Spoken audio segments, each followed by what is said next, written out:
Desde quando eu comecei a estudar a síndrome do autismo, assim chamávamos lá na década de 70, década de 80, primeiramente por ter uma formação de colégio salesiano, ginásio científico, e vindo de um colégio lá naquela época, nós aprendíamos os princípios básicos também do latim, do grego, para entender a língua portuguesa. E lembremos-nos também que a língua portuguesa tem origem também árabe. Quando a gente então vai lembrar os números, uma série de como alface, tudo que vem com, não todos, mas muitas palavras que vêm com alface, também tem origem árabe. Mas mais estudando naquela época grego e latim, quando me deparo então em fevereiro de 1975, iniciando um estágio supervisionado durante a minha graduação em psicologia na Universidade de Münster, no norte da Alemanha, aí entra nos meus ouvidos autismo. Já logo de início, autismo. Auto, por si só.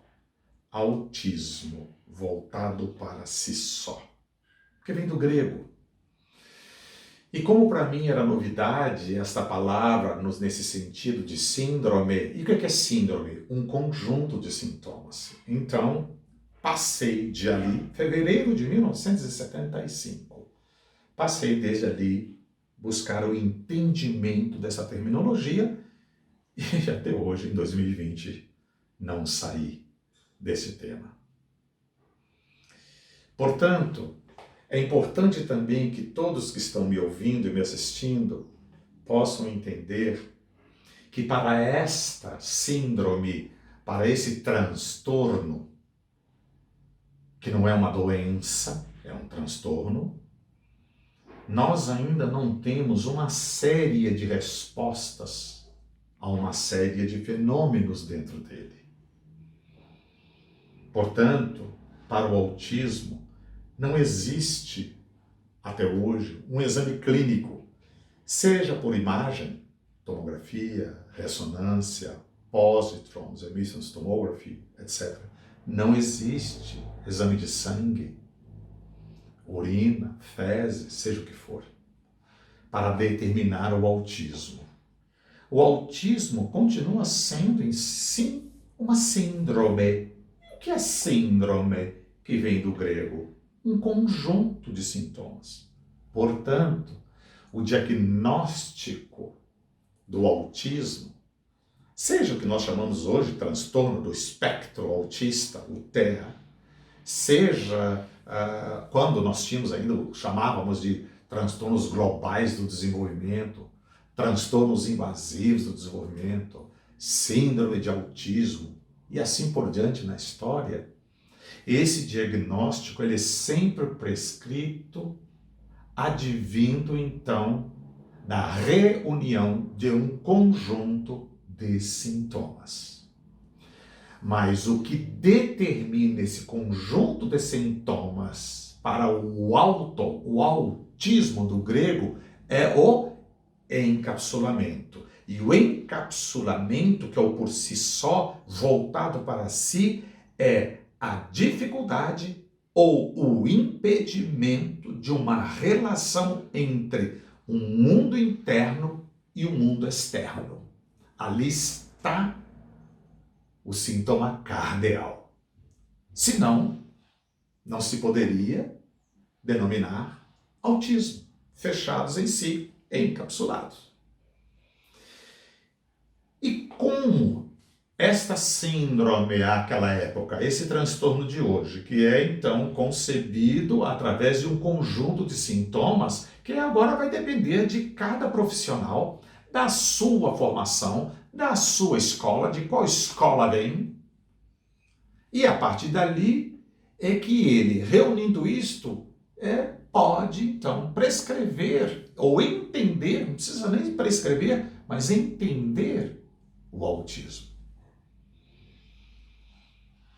Bem, desde a década de 50, houve um movimento de pesquisadores de diversas áreas da saúde mental, inclusive também da saúde clínica, oftalmologia, etc., que é a Classificação Internacional de Doenças, a CID, também do DSM, Diagnostic and Statistical Manual of Mental Disorders, que é um diagnóstico estatístico de transtornos mentais, que mais especificamente para os problemas mais específicos da mente, e não da unha, do cabelo, do dedo, do fígado, do coração.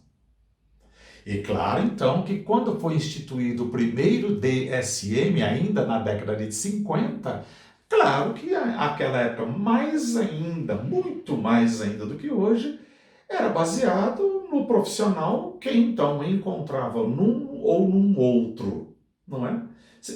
Vários sintomas, reunia e descrevia, entendia. Ele nem decidia, ele entendia que aquilo se tratava do autismo.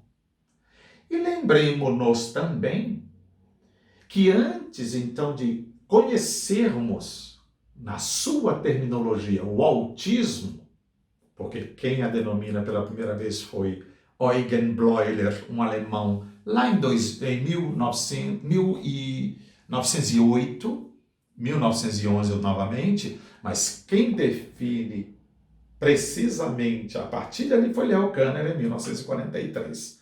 Um psiquiatra, nascido na Ucrânia, mas de origem judia alemã, Leo Kanner, que vivia nos Estados Unidos. Ali, então, ele usa a terminologia autismo e descreve essa terminologia. O que Bleuler usou, mas não usava.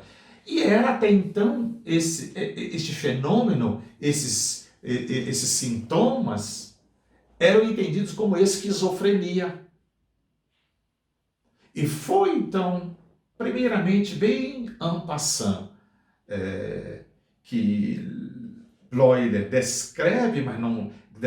nomeia, mas não descreve, e Leo Kanner, quando descreve, vai então entender que não há no autismo delírio, alucinações, oscilações claras e evidentes de humor, a não ser que haja um impedimento externo, etc, etc, etc. Então, o autismo vem de aí, nesta origem. Por isso que até hoje, inclusive, nós não temos exames clínicos para determinar. E com isso, evidentemente, há uma série de divergências. Depois vem o DSM-2, o 3, o 4, etc. Aí 4, aí já me lembro que é o que eu uso, o DSM-3 TM, que é texto modificado, depois o TR, texto retificado, até então agora, em 2011, em outros países, no Brasil 2014, que promulga-se então o DSM-5. E é o que eu venho defendendo, a forma como eu entendo, a forma como eu trabalho e a forma como eu sei. Eu estou longe de saber tudo. Forma-se uma confusão. Eu pertenço a um grupo de pesquisadores e de especialistas nessas áreas, principalmente na área do autismo, que inclusive são tradicionalistas, aqueles mais antigos, que temos uma série de reservas com relação à descrição, ao entendimento sobre o autismo nesta última versão deste manual, que conduz, esse manual que orienta, não é, os estudos e os procedimentos para se chegar a um diagnóstico, o DSM-5.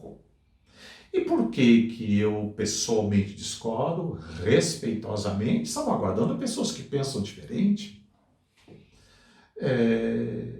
Pelo fato de que esse último, com claras evidências, esse transtorno agora, chamado transtorno do espectro autista, cuja terminologia eu ainda quero concordar, mas não a definição dela, que foi muito pressionado todo esse movimento pelas indústrias farmacêuticas e pelo governo norte-americano. Portanto, teve uma forte influência de interesses políticos e financeiros, porque é uma história muito longa e detalhes para especialistas discutirem isso, mas que colocou-se aí dentro, no DSM-5, na verdade, uma série, quer dizer, um conjunto de sintomas que, claro, nos lembram o autismo, mas outros que vão contradizê-los, e ao fazer isto, nós vamos perder um pouco da qualidade do entendimento, porque até o DSM-4, TM-TR, a última versão, antes da promulgação do DSM-5, nós fazíamos, e eu continuo fazendo, uma diferença muito clara entre o que é um autismo de alto funcionamento, o que é um autismo, mas ainda com uma preservação da inteligência, o que é um autismo, por exemplo, moderado, um autismo severo. E por que isto? Porque cada um desses chamados subquadros tem origem pregressa, portanto, pregressamente um histórico diferente, uma manifestação comportamental na idade diferente e tem um prognóstico diferente. Eu não posso, na minha concepção, ela é muito pessoal, através dos meus estudos, eu não tenho a verdade comigo, mas eu não posso entender um Asperger dentro do mesmo diagnóstico de que um autista. Até porque um Asperger tem vida pregressa anterior diferente, manifestações comportamentais atuais diferentes e tem um prognóstico bem diferente de quando eu vejo um autismo, de alto funcionamento e, evidentemente, um autismo com comorbidades. São diferentes. Há uma série de peculiaridades, há uma série de fenômenos em conjunto que eu encontro numa menina com transtorno de Rett, que eu posso encontrar, por exemplo, no autismo de alto funcionamento e no transtorno de Asperger, similaridades, mas o conjunto da obra, o conjunto dos sintomas, eles são diferentes, e por isso que eu não posso concordar que ele seja colocado dentro de uma mesma panela. Eu vou dar 2 exemplos para quem estão me assistindo. Nesses últimos dias, eu recebi várias mensagens, mas 2 me chamaram a mais atenção. Seriam pessoas adultas e que são diagnosticadas com autismo, mas que apresentam depressão, que apresentam um certo isolamento, ao que parece, pela descrição, ele é feito com consciência, com a vontade do isolamento. Depois, além da depressão, alguns têm episódios, por exemplo, de, como é que eu diria isso, de oscilação de humor. E eu, só pela descrição, não vi o indivíduo adulto, então eu não posso fazer afirmativas, mas pela descrição, uma dessas seguidoras fez uma bela descrição que eu pude entender claramente os sintomas que essa pessoa, que é casada, que tem filhos, mas que escolhe isolamento, muda, oscila de humor, o meu entendimento, tão somente pela descrição, e eu não posso entrar mais em detalhes, porque aí eu estaria pecando contra a própria ciência. Portanto, hipóteses que eu levanto, e a hipótese é, essa pessoa não tem autismo, porque ela tem ciência, ela escolhe, e mesmo quando ela não escolhe voluntariamente, mas ela tem essa consciência que ele se isola. E outra, quando não é para isolar, ela não tem, simplesmente para manter uma relação mais íntima. Qualquer tipo de intimidade, inclusive de ordem amorosa, o indivíduo tem que ter a fantasia, o indivíduo e a mulher também tem que ter as fantasias para um estado de relação bem mais íntima, que são, esses sintomas são radicalmente contrários ao autismo, que o indivíduo tem a consciência dele. Lembrem-se que quando nós não tínhamos ainda, antes de Leo Kanner, o autismo definido, nós entendíamos estas peculiaridades como esquizofrenia. Oscilações de humor, não estou dizendo que esse indivíduo tem esquizofrenia, estou só tentando buscar na história esse entendimento, e que é difícil mesmo. Então, para mim, para que eu trabalhe com mais segurança, para que eu trabalhe com mais precisão, não é? Para que eu tenha um pouco mais de segurança, até num sucesso satisfatório, a poder auxiliar pessoas, eu faço essas diferenças. Nós chamamos isso de diagnóstico diferencial. E eu ainda entendo que não há argumentos suficientes para colocar todo numa panela. E eu não posso concordar com isto, salvo o melhor juízo. Eu não tenho a verdade absoluta, eu não faço afirmativa, estou expondo como eu penso e como eu conduzo a minha vida clínica e a minha vida como pesquisador. Portanto, não posso e não devo fazer nenhuma afirmativa. Defendo um posicionamento técnico-científico. Baseado nesse princípio, quando alguém então me diz, doutor, mas o meu marido foi diagnosticado aos 38 anos como autista. Então, se estudarmos a vida pregressa desta pessoa, teria sido uma pessoa sempre, sim, com sintomas cardeais, dificuldades no contato olho a olho, agir como se fosse surdo, apresentar estereotipias, dificuldades, sim, até no relacionamento, por exemplo, do encostar-se, essas intimidades. A maioria das pessoas com autismo, não todas, mas uma grande parte, tem dificuldades do contato físico, contato olho a olho. Portanto, se ele já vinha apresentando, mas olha, nunca esteve numa consulta, nunca procurou ajuda, a família não teve acesso aos serviços de qualidade, seja o que for, não vejo o menor problema. Alguém ser diagnosticado com 30, com 35, 40 anos. Tem pessoas, inclusive, que andam denominando este fenômeno como autismo tardio. Não sei se é autismo tardio. A pessoa poderá ter autismo desde quando nasceu. E, claro, a família, de onde mora, a região, profissionais, não teve acesso, sim, por que não? Agora, uma pessoa foi piorando, e adquiriu esse encapsulamento, fechado no seu mundo, isolamento, eu entendo tratar-se provavelmente de uma outra patologia. Nesta pergunta mais específica, foram 2 ou 3 contatos comigo de pessoas questionando isto, e eu respeitosamente quero atendê-las, manifestando uma posição minha, salvo o melhor juízo, de que essas pessoas provavelmente têm um outro transtorno, um conjunto de outros problemas do que o autismo, ainda que o isolamento esteja presente.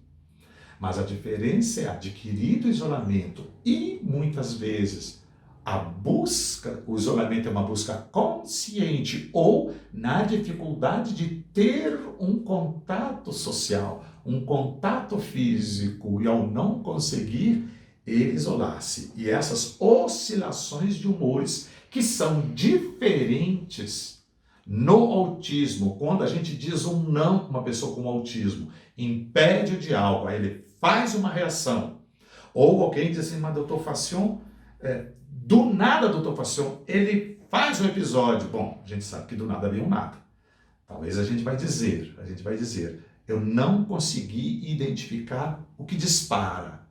E de repente também uma oscilação de humor no autismo se dá quando há uma quebra de rotina. mas ele está reagindo a um ritual. Agora, o isolamento por si só, inclusive do contato social, mas quando não é, ele está numa outra fase, ele até conversa, ele até cuida de filhos que ele tem, mesmo que seja um cuidado artificial ou superficial, continuo entendendo que isso não é o autismo. Esse é um outro transtorno que eu prefiro nem, talvez, elucubrar agora sobre o que seria, porque aí cada indivíduo tem um conjunto de sintomas que devem ser analisados, quer dizer, o conjunto deve ser analisado e um especialista é que deve, na verdade, ao estudar este caso, propor à família uma conduta a partir de um diagnóstico mais preciso. Esse manual estatístico, assim como a Classificação Internacional de Doenças, que aí a CID é para tudo, né? Desde unha encravada, fígado, rim, coração, etc., até também alguns transtornos mentais. Nós que trabalhamos na área da saúde mental, preferimos usar o manual estatístico, esse DSM-4 e agora o DSM-5, porque ele é mais específico para transtornos mentais. E ele como é que ele é feito? É um conjunto de pesquisadores representados de todas as partes do mundo, que vão descrevendo, pesquisando sobre o aspecto da pesquisa pura, assim como de elucubrações, de princípios filosóficos, etc. Eles se reúnem, têm sempre contato, inclusive nós temos brasileiros, tem um deles que inclusive é um professor, doutor, médico, da Federal do Rio Grande do Sul, que é um dos representantes aqui no Brasil, me parece que temos mais dois, e eles incansavelmente ao longo da história vão estudando e vão aperfeiçoando. Então, o que é o 1, o 2, o que era o DSM-4, depois o que era o DSM-4-TM? Olha, antes de fazer um DSM-5, por exemplo, que engloba, que moderniza com mais ênfase, há um ajuste aqui, depois veio o TR, texto retificado, mas ainda no DSM-4, aí vem o TM, depois vem o TR, e aí sim, a próxima foi DSM-5. Essas nomenclaturas são esses aperfeiçoamentos que esses pesquisadores representados de todos os continentes vêm trabalhando juntos. E aí vão classificando. Todos os países têm acesso, todo o mundo inteiro usa esses manuais estatísticos para auxiliar, inclusive, na comunicação entre os países. Agora, tem ainda pessoas, não médicos, os médicos todos, até por obrigação jurídica, têm que usar pelo menos a Classificação Internacional de Doenças, o CID, que está agora na versão 10, CID-10, eles usam. E isto, até para que os leigos compreendam, é importante mencionar para que isto? Por que código? Por que número? Porque já aconteceu comigo lá na década de 80, quando eu estava no departamento de psiquiatria como doutorando e professor assistente, e eu cuidava desta área, porque a minha matéria sempre foi transtornos mentais na infância e adolescência, mais especificamente o autismo, mas claro, eu cuidei de meninas com TDAH, cuidei de meninas e meninos com anorexia, com bulimia, portanto transtornos alimentares, neurose conversiva, etc, etc, etc, mas o meu objeto de estudo era autismo. Eu, nesta época, durante esses 4 anos, isso foi desde o início de 1983 até 1986, finais de 86. Eu atendia algumas famílias que vinham, por exemplo, da Rússia. Russos que dominavam o alemão, até porque eram de origens de migrações alemãs para a Rússia, como famílias polonesas. E quando eles vinham à Alemanha e às vezes chegavam na Universidade de Münster, e no departamento com um filho, uma filha, com dúvidas, etc., de autismo e outras patologias, aí, claro, eles vinham com algum parecer, algum laudo em inglês, porque nós não lemos russos, eu não sei falar russo, conheço algumas palavras, que eu sou bastante interessado em línguas estrangeiras, e domino algumas línguas estrangeiras e eu gosto disso, mas olha, gostar é uma coisa, eu não falo russo.